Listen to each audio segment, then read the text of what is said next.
Tentara bayaran Wagner Group telah menjadi sorotan dunia militer selama 1 dekade terakhir. Kiprah mereka yang tak dapat diremehkan menjadi sorotan baik dari pihak musuh maupun dari pihak negara lain termasuk Rusia. Namun, ada kisah horor mengerikan yang dialami para tentara Wagner yang diterjunkan di medan pertempuran. Mereka mengalami trauma yang tak terbayangkan ketika dipanggil untuk melakukan tugas mereka. Tentara bayaran Wagner Group yang dulu dianggap sebagai pasukan yang tangguh ternyata memiliki kisah horor yang sangat mengerikan untuk didengar. Ada kisah horor yang sangat mengerikan dari para tentara Wagner yang diterjunkan di medan pertempuran. Para tentara bayaran Wagner harus menghadapi konflik mengerikan yang nyatanya tak mudah untuk dilupakan. Keadaan yang buruk dan tindakan yang nekat terjadi karena tekanan yang mereka alami di medan perang. Selamat datang di fakta horor paling mengerikan yang tidak semua orang tahu tentang hal ini. Harus siap mengorbankan diri mereka. Tentara Wagner selalu membawa 3 granat, 2 untuk musuh dan 1 jika dirinya sendiri harus mengorbankan dirinya. Aturan ini menjadi hukum wajib bagi seorang tentara bayaran dari kelompok Wagner. Kisah horor yang mengerikan di mana tentara bayaran dari Wagner mengisahkan perjuangannya di medan pertempuran selama berbulan-bulan di Bakhmut. Ada beberapa faktor yang membuat hal ini menjadi pilihan wajib dan mengerikan di medan pertempuran. Salah satunya mungkin saja jika tidak mengakhiri diri, musuh pun pasti akan membunuh mereka dengan lebih sadis, atau bisa jadi mereka akan ditangkap dan disiksa lebih parah.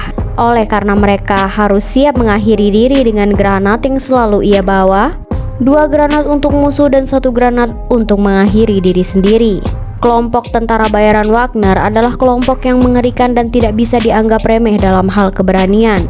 Mereka memiliki metode disiplin yang mengerikan dengan aturan membawa granat sebagai pilihan mengakhiri diri jika terjadi situasi mengerikan. Selama tugas di Ukraina ini artinya tidak ada jalan untuk kembali kecuali mati. Kontrak selama 6 bulan sebagai tentara bayaran sama saja kontrak kematian. Perang saudara. Banyak tentara bayaran yang telah menyelesaikan kontrak 6 bulan dengan kelompok Wagner telah mengungkapkan ketidakmungkinan untuk kembali ke Ukraina kecuali terpaksa. Ini terkait dengan banyaknya tentara yang merasa kecewa atas pertumpahan darah di Kharkiv dan Popasna, terutama bagi mereka yang berasal dari Rusia. Perang saudara antara Rusia dan Ukraina menjadi semakin menjijikkan, menakutkan, dan tragis. Kedua negara tersebut memiliki bahasa yang sama, berpikir dengan cara yang sama, dan bertindak dengan cara yang sama juga. Namun, sekarang mereka harus membunuh orang yang berpikiran sama dalam sebuah konflik yang tampaknya tak kunjung usai. Rusia dan Ukraina memiliki sejarah yang saling terkait dan berbagi sejarah yang berturut-turut. Namun, dalam konflik ini, keduanya menjadi musuh bebuyutan yang saling membunuh. Kelompok Wagner sebagai tentara bayaran yang terlibat dalam konflik ini menyuguhkan kisah horor yang mengerikan. Bagi mereka, membunuhi orang-orang yang berpikiran sama dengan cara yang sadis dan kejam adalah hal yang menakutkan. Mimpi buruk yang akan terus menghantui mereka setiap mata terpejam karena seperti membunuhi saudara sendiri. Berbeda ketika berperang dengan musuh yang bukan saudara. Hal ini yang disesalkan para tentara bayaran ini karena mereka tidak tahu siapa yang akan mereka perangi sewaktu perekrutan dulu. Yang mereka tahu bergabung tugas selama 6 bulan, setelah itu misi selesai. Seperti pasukan bunuh diri.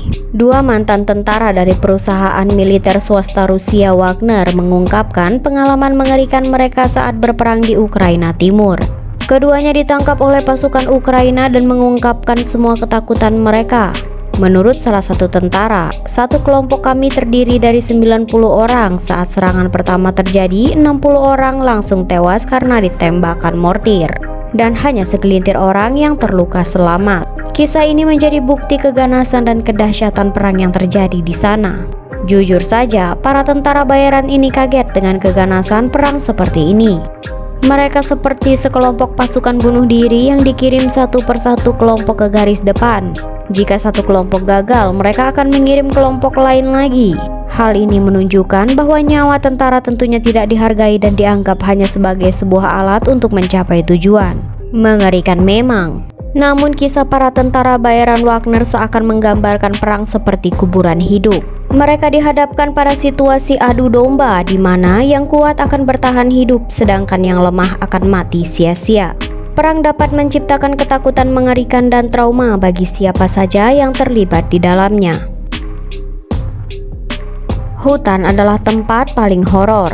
Hutan di perbatasan Luhansk dan Donetsk di timur Ukraina sangat horor mengerikan. Para tentara yang berhasil selamat dari tugas tersebut mengungkapkan bahwa tugas menyusup ke dalam hutan sangat sulit karena ranjau darat tersebar di mana-mana. Dari 10 tentara yang ditugaskan menyerang lewat jalur hutan, 7 tewas seketika. Semua itu tidak membuat tentara yang selamat bisa mundur karena jika mereka mundur maka akan terkena tembakan musuh. Ketika tentara Ukraina mengetahui keberadaan mereka dihujani tembakan dari semua sisi, membuat para tentara bayaran sulit untuk mencapai perlindungan tanpa bangunan, hanya mengandalkan pepohonan hutan saja. Dalam keadaan terluka, para tentara bayaran masih harus melanjutkan pertarungan karena tidak ada istirahat bagi mereka. Orang yang terluka tidak punya perlindungan aman dan mereka harus terus berjuang menghadapi rasa sakit yang luar biasa sambil terus menembak. Teman-teman yang sekarat tepat di sebelah saya berdoa kepada Tuhan meminta air sambil merintih kesakitan. Jangan pikir dia dapat meletakkan senjatanya lalu beristirahat dan tidak ada lagi yang akan terjadi. Paling lama pertarungan sengit dimulai lagi dalam 10 menit kemudian dan tentara Ukraina akan terus mengejar kami semua. Tanpa memperdulikan luka dan lelah, kami harus terus bergerak, kata mantan tentara Wagner yang selamat dari misi di hutan. Perang horor karena tidak ada evakuasi korban. Kebrutalan perang mencapai puncaknya ketika kelompok tentara bayaran Wagner harus berjuang di medan perang tanpa adanya evakuasi korban luka. Para prajurit Wagner yang selamat menggambarkan bahwa kondisi dipenuhi dengan banyak korban luka yang menumpuk berdampingan, menunggu bantuan, tetapi bantuan tidak pernah datang. Kondisi tersebut membuat mereka merasa frustasi dan ngeri karena tidak ada yang bisa mereka lakukan selain berusaha bertahan hidup. Mereka sudah tidak lagi peduli satu sama lain, pertemanan yang tadinya ada di antara mereka seakan hilang. Yang mereka lakukan hanya fokus untuk menyelesaikan pembunuhan terhadap tentara Ukraina yang mereka hadapi tanpa henti demi bertahan hidup. Tentara Wagner yang selamat mengatakan tidak ada evakuasi korban luka. Korban menumpuk berlusin-lusin dengan kondisi luka parah. Karena tidak ada evakuasi, mereka semua tidak lagi benar-benar memikirkan siapa yang tewas dan siapa yang terluka. Mereka hanya memiliki insting untuk bertahan hidup. Mereka menjadi mati rasa terhadap teman-teman korban dan harus fokus pembunuhan terhadap tentara Ukraina yang mereka hadapi. Mundur berarti mati bagi tentara bayaran Wagner. Di medan perang, setiap langkah yang salah bisa berarti nyawa. Alternatif dari berjalan menerobos hutan dan melewati ladang ranjau atau menuju artileri Ukraina adalah sama ujung-ujungnya mati juga. Mereka tidak bisa mundur tanpa perintah atas ancaman dibunuh di tempat. Situasi ini memaksa mereka untuk terus maju, tapi tidak ada jaminan untuk keselamatan mereka. Tidak hanya itu, ada keputusan yang lebih menakutkan yang dipaksa oleh para komandan tentara bayaran Wagner. Ketika mereka memerintahkan prajurit mereka untuk menyingkirkan tentara yang terluka parah dan menderita demam kedinginan di medan yang mencekam, tidak mungkin bagi mereka untuk mempertahankan diri sendiri dan mengevakuasi korban sekaligus. Pilihan mereka adalah brutal, menyingkirkan korban terluka atau menjadi korban yang ditinggalkan. Keputusan ini pasti tidak mudah, tetapi tidak mengikuti perintah juga akan membawa akibat yang mengerikan. Memutuskan nyawa seseorang yang membutuhkan bantuan tidaklah mudah. Medan perang membawa teror tak terkatakan. Dan tentara bayaran Wagner harus menghadapi setiap keputusan yang bisa membuat mereka hidup atau mati. Intinya, mereka tidak bisa mundur tanpa perintah karena jika mereka tidak mematuhi aturan, mereka semua akan dibunuh di tempat. Situasi yang sama di mana komandan memerintahkan mereka menyingkirkan tentara yang terluka parah dan demam kedinginan. Jika mereka gagal melenyapkan tentara itu, maka mereka juga akan disingkirkan. Horornya perekrutan tentara Wagner. Pada Agustus dan September tahun sebelumnya, Prigozhin tiba di penjara tempat para prajurit ditahan dengan helikopter. Dia menawarkan kontrak 6 bulan sebagai imbalan pengampunan bagi para narapidana. Diperkirakan bahwa jumlahnya antara 40.000 hingga 50.000 orang. Hanya segelintir orang yang datang untuk mendapatkan uang, sebagian besar datang karena hukumannya yang panjang. Mereka membariskan semua orang di halaman dan Prigozhin mulai merekrut orang dengan cara yang menyeramkan. Kandidat yang ideal adalah pembunuh, perampok, dan orang-orang dengan rekam jejak kejahatan yang buruk. Mereka diberi senjata untuk digunakan di medan perang. Ini adalah sebuah kelompok prajurit yang terdiri dari para kriminal berbahaya yang diinstruksikan untuk membunuh semua musuh mereka tanpa ampun. Bagi para tahanan, tidak ada pilihan lain selain pilihan ini yang lebih baik. Dengan kontrak 6 bulan di medan pertempuran dan setelah itu mereka bebas karena pengampunan atas kejahatan mereka. Seleksi tentaranya sederhana sekali. Ketika kita membayangkan proses seleksi masuk dalam anggota tentara bayaran Wagner, biasanya kita akan berpikir hal yang sulit dan rumit. Namun kenyataannya jauh berbeda. Proses seleksi sangat sederhana, bahkan sebuah tahanan yang sudah tua dan hanya bisa berjalan beberapa meter saja bisa masuk dan menjadi tentara. Prigozhin, pemimpin dari organisasi ini, mengambil hampir semua tahanan yang ada tanpa memperhatikan latar belakang mereka.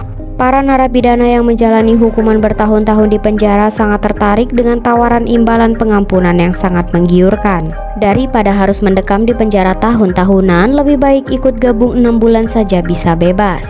Ratusan tahanan dibawa dengan menggunakan bus dan pesawat menuju wilayah Rostov, Rusia untuk melangsungkan proses seleksi dan pelatihan. Pelatihan yang diberikan sangat singkat dan mendasar, hanya sekedar menangani senjata dasar untuk menghadapi serangan mengerikan. Setelah pelatihan selesai, para tahanan langsung diterjunkan ke medan pertempuran. Tentara yang direkrut tanpa seleksi yang memadai dan memiliki pengetahuan serta keahlian yang minim menjadikan kisah ini sebagai kisah horor yang sangat menakutkan. Tentara bayaran Wagner pergi untuk mati ke Ukraina. Mereka yang diterjunkan ke Ukraina dalam keadaan tidak siap dalam proses seleksi yang dangkal dan pelatihan yang minim. Dalam sekejap mereka disadarkan akan kengerian perang dan keterlibatan mereka di dalamnya. Tentara bayaran Wagner yang berpangkalan di Rusia awalnya menuju Ukraina dengan tekad untuk berperang. Namun mereka segera menemukan kesadaran bahwa mereka hanya punya satu pilihan, pergi untuk mati. Kebanyakan dari mereka sadar kalau mereka tidak akan kembali hidup-hidup. Salah satu tentara bayaran Wagner yang selamat dari medan perang Ukraina bernama Sasha. Dia mengungkapkan bahwa sekitar 70% dari rekan-rekannya yakin bahwa mereka tidak akan pernah kembali hidup dari perang tersebut. Mereka diterjunkan dalam kondisi yang minim dan tidak ada persiapan, sehingga pergi untuk mati adalah satu-satunya pilihan yang tersedia.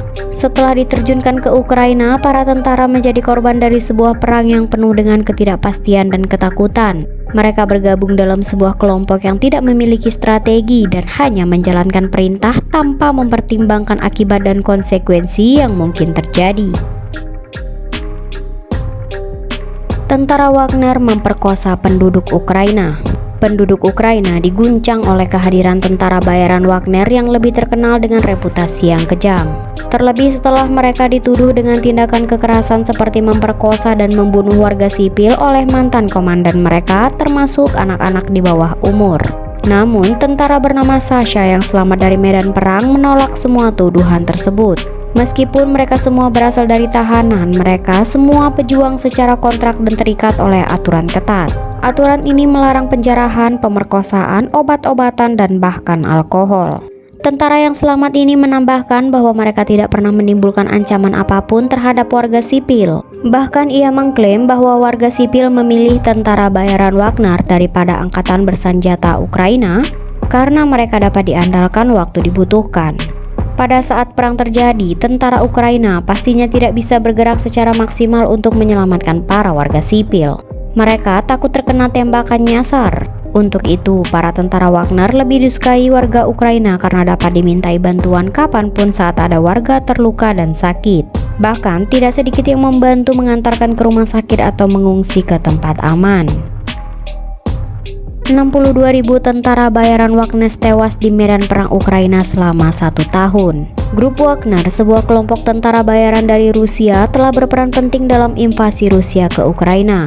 Mereka mengklaim bahwa sekitar 28% dari pasukan mereka yang dikirim ke Ukraina mengalami kematian dalam pertempuran. Namun, angka ini hanya bagian dari cerita yang jauh lebih gelap.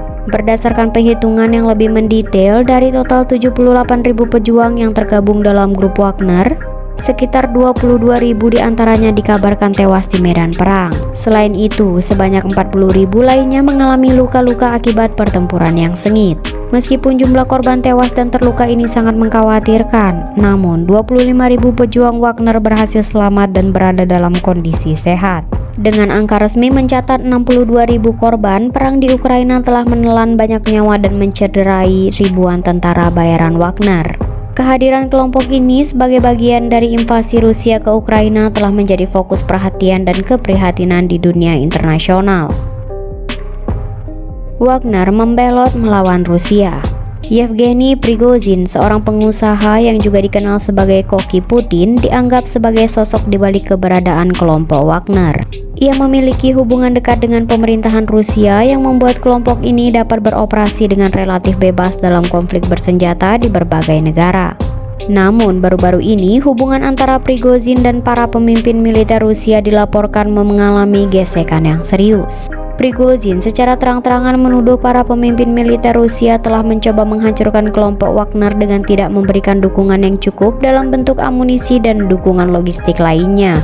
Tuduhan ini menyiratkan bahwa ada ketegangan dan konflik kepentingan di antara mereka yang bisa berdampak pada operasional dan keberlangsungan kelompok Wagner di medan perang. Meskipun kelompok tentara bayaran Wagner sebelumnya dianggap sebagai alat kekuasaan dan pengaruh Rusia di berbagai konflik internasional, namun kini situasinya menjadi kompleks dengan munculnya perbedaan dan perpecahan di internal kelompok itu sendiri. Bahkan kelompok Wagner diusukan telah membelot melawan Rusia dengan bergabung ke Ukraina.